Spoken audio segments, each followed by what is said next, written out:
یوسف علیہ الصلوۃ والسلام پر جو زلیخا لٹو ہو گئی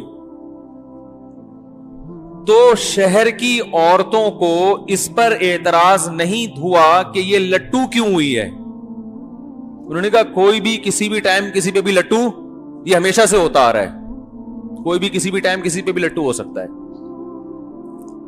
لوگ مجھے کہتے ہیں ہماری بیگم صاحبہ وہ فلاں سے بڑی فری ہو کے بات کرتی ہیں، وہ غیر محرم مرد ہے، وہ کہتی ہیں وہ میرے بھائیوں کی طرح ہے. تو میں کہتا ہوں بھائی دیکھو، میں بدگمان نہیں کر رہا آپ کو، لیکن یہ یاد رکھو کوئی بھی کسی بھی ٹائم کسی پہ لٹو ہو سکتا ہے. اس کے لیے میرڈ ہونے یہ شرط نہیں ہے، انسانی جذبات کسی بھی وقت پھسل سکتے ہیں. تو احتیاط کرو. بیگم سے بولو جب تمہارا کوئی لگتا نہیں ہے تو کیوں باتیں کر رہی ہو بھائی، اس سے لگتا ہو تو نہیں کرنی چاہیے زمانے میں، سوائے بھائی جو محرم رشتے ہیں بس، اس کے علاوہ نہیں.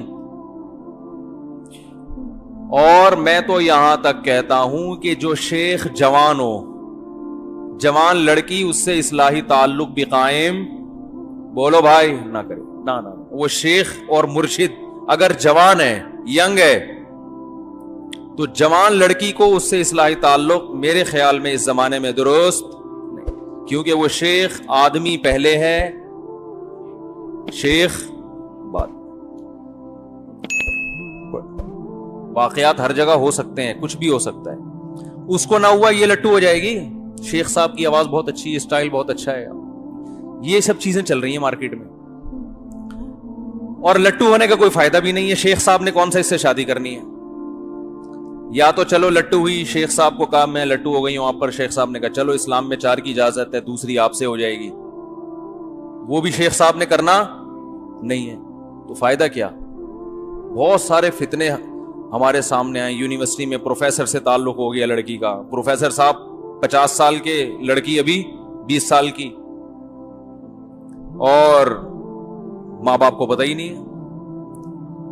تو بھائی جو بھی آدمی ہے نا، یاد رکھو، چاہے وہ مفتی ہے، چاہے وہ عالم ہے، چاہے وہ بزرگ ہے، وہ آدمی پہلے ہے. عالم، مفتی، بزرگ، پروفیسر، ڈاکٹر، انجینئر، بولو نا، بعد میں ہے. سمجھ میں آ رہی بات؟ تو احتیاط. تم نیچر سے نہیں لڑو میرے بھائی، جو تمیز سے زندگی. اسلام دین فطرت ہے. اسلام کیا ہے؟ دین فطرت. اس نے وہ باتیں نہیں کی ہیں جو ہوائی آسمانی باتیں ہوں. اور دوسرا، اس زمانے میں وہی بات جو میں گھوم گھوم کے بار بار لاتا ہوں کہ نکاح تو کرتے ہی نہیں ہے، محاسبوں مراقبوں پہ چل رہا ہے سارا سیٹ اپ. نکاح کرنے سے بہت فائدہ ہوتا ہے بھائی، آدمی بہت نگاہیں جھک جاتی ہیں. بزرگ کی 4 شادیاں ہیں، پھر بٹھا دو گے، امید ہے اتنا مسئلہ نہیں ہوگا. لیکن وہ خوراک اسی طرح چل رہی ہے، انڈے پراٹھے، تو وہ پھر ظاہر ہے شیطان جو ہے وہ ورغلائے گا. تو زلیخا پر جو شہر کی بڑے خاندان کی جو عورتیں تھیں، ان کو اعتراض یہ نہیں تھا کہ یہ لٹو کیوں ہو گئی، ان کو اعتراض اس پر تھا امرأۃ العزیز، مصر کے بادشاہ کی بیوی، تراود فتاہا، ایک گھر کے نوجوان پہ، لڑکے پر جو غلام بن کے رہ رہا ہے، اس پر عاشق ہو گئی. انا لنراہا فی ضلال مبین، بڑی سخت غلطی میں پڑی ہوئی ہے. یہاں مطلب کیا ہے کہ اس کا ذوق محبت بلند نہیں ہے، معاذ اللہ گھٹیا سوچ کی عورت ہے. بادشاہوں کی بیویاں نوکروں پہ تھوڑی عاشق ہوتی ہیں، گھر کے لے پالکوں پہ تھوڑی عاشق ہوتی ہیں، کچھ شہزادے پہ ہوتی ہے بھائی، کسی دوسرے ملک کے بادشاہ پہ ہوتی، سمجھ میں آتا ہے. تو جن کا ہاں، وہ پھر بادشاہ کی بیوی نے جو ہے نا حضرت یوسف علیہ السلام کی زیارت کروائی، تاکہ پتہ چلے کہ ہمارا ذوق نظر تم سے کم از کم بہتر ہے، بہت بہتر ہے. وہ تو اس نے تو پوری بات کی ہوگی، قرآن نے تو مختصر ذکر کیا ہے نا. اس نے تو بلا کے جب یوسف علیہ السلام کی زیارت کروائی اور عورتوں نے اپنے ہاتھ کاٹ ڈالے اور کہنے لگی حاشا للہ ما ھذا بشر، اللہ کی قسم یہ انسان نہیں ہے، ان ھذا الا ملک کریم، آسمان سے کوئی معزز فرشتہ ہے جو زمین پہ اتر گیا، یہ انسان نہیں ہے. جیسے ہی ان عورتوں نے ہاتھ کاٹ ڈالے اپنے، ایسے مدہوش ہو گئی نا یوسف علیہ السلام کے حسن کو دیکھ کے، ہاتھ کاٹ ڈالے.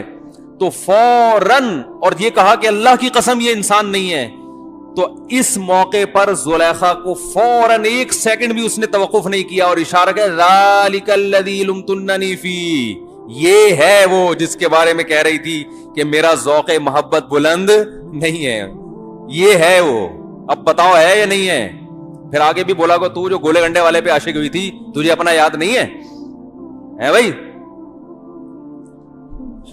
تو جو وسیم تربوز والے پہ عاشق ہوئی تھی مجھے عورتیں پھر اسی طرح نا بھر بھر کے تپاتی ہیں ایک دوسرے کو، اپنا بھول گئی جو ڈرائیور کے ساتھ بھاگی تھی تو 6 مہینے بعد پکڑی گئی تھی. تو فذالک الذی لمتننی فی، یہ ہے وہ جس کے بارے میں تم مجھے ملامت کر رہی تھی، اب بتاؤ ملامت بنتی ہے؟ انہوں نے کہا نہیں بھائی ملامت نہیں بنتی. اس سے ایک اور بات پتہ چلتی ہے کہ اللہ نے جو حسن مردوں کو دیا ہے وہ عورتوں کو معذرت کے ساتھ، آپ سے نہیں خواتین سے. ہمارے حضرت فرمایا کرتے تھے اللہ نے ہر جنس میں نر کو زیادہ خوبصورت بنایا ہے. سکتا ہے کہ اشرف المخلوقات جو انسان ہے اس میں مادہ کو نر سے زیادہ حسن دے دیا ہو، ایسا نہیں ہے. مور زیادہ خوبصورت ہے یا مورنی؟ مور. لیکن مور کو اچھی مورنی لگے گی، وہ ایک الگ چیز ہے.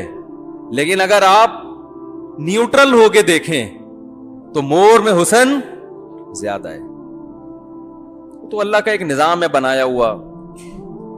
تو اگر کوئی نیوٹرل ہو کے دیکھے نا، یعنی انسان کے علاوہ کوئی اور مخلوق دیکھے، تو پھر وہ یہ فیصلہ کرے گی کہ انسانوں میں بھی مردوں میں حسن عورتوں سے زیادہ ہے. وہ کیوں ہے وہ ایک لمبی کہانی ہے. پھر کیسے آپ کہیں گے نہیں بھائی وہ تو اتنے بڑی بڑی مونچھوں والا آدمی، وہ چنگیز خان کا چھوٹا بھائی، وہ کہاں سے ہو گیا؟ حسن اور جمال الگ الگ چیزیں ہیں. جمال حسن سے اوپر کی چیز ہے. اللہ نے مردوں کو جمال دیا ہے، جمال. اس کائنات کے سب سے جمیل صاحب جمال رسول اللہ صلی اللہ علیہ وسلم تھے. اور حسن اللہ نے اکیلا یوسف علیہ السلام کو جتنا دیا، حدیث میں آتا ہے کہ میں نے معراج کی رات حضرت یوسف علیہ السلام سے ملاقات کی.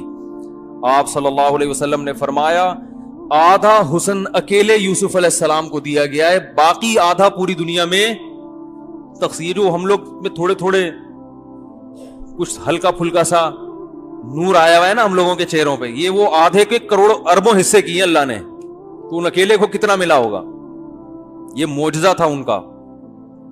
تو خیر میں عرض کر رہا تھا ہمارے حضرت یہ شعر پڑھا کرتے تھے، ارے یہ کیا ظلم کر رہا ہے کہ مرنے والوں پہ مر رہا ہے، جو دم حسینوں کا بھر رہا ہے بلند ذوقے نظر نہیں ہے. بھائی تو کتنے ہی زیادہ حسین پر مرے لیکن اس نے مرنا تو ہے نا ایک دن. تو آپ کے حسن کا معیار کتنا ہی اونچا کیوں نہ ہو، اس کے بعد بھی اللہ کی نظر میں آپ کا معیار اونچا نہیں ہے، کیونکہ آپ ایک ایسی چیز پہ مر رہے ہیں، ایسی چیز سے متاثر ہو رہے ہیں جس نے خود مرنا ہے. مر رہے ہو ایسوں پہ جو خود مریں گے، تو بیوقوفی کی بات ہے یا نہیں ہے؟ ایک آدمی کے بارے میں فیصلہ ہے کہ اس نے مرنا ہی مرنا ہے، آگ میں جل رہا ہے. اگر آپ آگ میں چھلانگ لگا کے اس کو بچا سکتے ہو آپ چھلانگ لگائیں، لیکن آپ کو پتا ہے کہ میں جب آگ میں چھلانگ لگاؤں گا اس کو بچانے کے لیے 100% یقین ہے یہ پھر بھی نہیں بچے گا، لیکن میں مر جاؤں گا اس کے ساتھ. تو لوگ کہیں گے نا کہ جو مرنے والا ہے خود اس پہ کیوں مر رہا ہے تو؟ تو بھائی دنیا میں جتنی خوبصورت چیز ہو، بلڈنگیں، آج کل یہ عشمش مارکیٹ میں ضرورت سے زیادہ چل گیا ہے کیونکہ بدنظری دبا کے ہو رہی ہے. اسکولوں میں کو ایجوکیشن سسٹم دیکھ رہے ہیں، ایک دوسرے سے بات چیت ہو رہی ہے، ٹیچریں فیمیل ٹیچرز دیکھ رہی ہیں وہ لڑکوں پہ عاشق ہو رہی ہیں. جو بڑی عمر کی انٹیاں ہیں ان کو جب یہ لونڈے لپاڑے اسکول میں نظر آتے ہیں، نوجوان فریش چہرے، ان کو اپنے میاں کیا لگتے ہیں، عجیب سے لگ رہے ہوتے ہیں، آڑے ترچے لگ رہے ہوتے ہیں، ٹھیک ہے نا. کمپلینز آتی ہیں، وہ اس پہ عاشق ہو رہی ہیں، وہ کسی پہ عاشق ہو رہا ہے، وہ کلاس فیلو پہ عاشق، وہ پڑوسوں، کیونکہ پردہ بھی معاشرے میں ختم اور بدنظری کو برا نہیں سمجھا جاتا. کسی لڑکی کو لوگ دیکھ رہے ہوتے ہیں نا نوجوان، وہ تھینک یو کہتی ہے، شکریہ، ہمیں بھی اس قابل سمجھا کہ آپ نے ہمیں دیکھا. پہلے کسی خاتون کو کہتے آپ بڑی اچھی لگ رہی ہیں, اٹھا کے جوتا مارتی تھی. اب ڈراموں فلموں نے یہ سکھایا ہے کہ آپ کسی خاتون سے کہیں آپ ماشاءاللہ بڑی پیاری لگ رہی ہیں, تو کیا کہے گی؟ تھینک یو, بہت شکریہ. چل رہا ہے مارکیٹ میں, نہیں چل رہا؟ تو ایسے موقع پہ ہول سیل کے حساب سے عشق بولو بھائی پھیلے. ہم رو رہے ہیں کہ مکانوں سے دل نہ لگاؤ, ہم رو رہے ہیں گاڑیوں سے دل نہ لگاؤ, دولت سے دل نہ لگاؤ. لوگ کہہ رہے ہیں اصل ٹینشن تو یہ ہے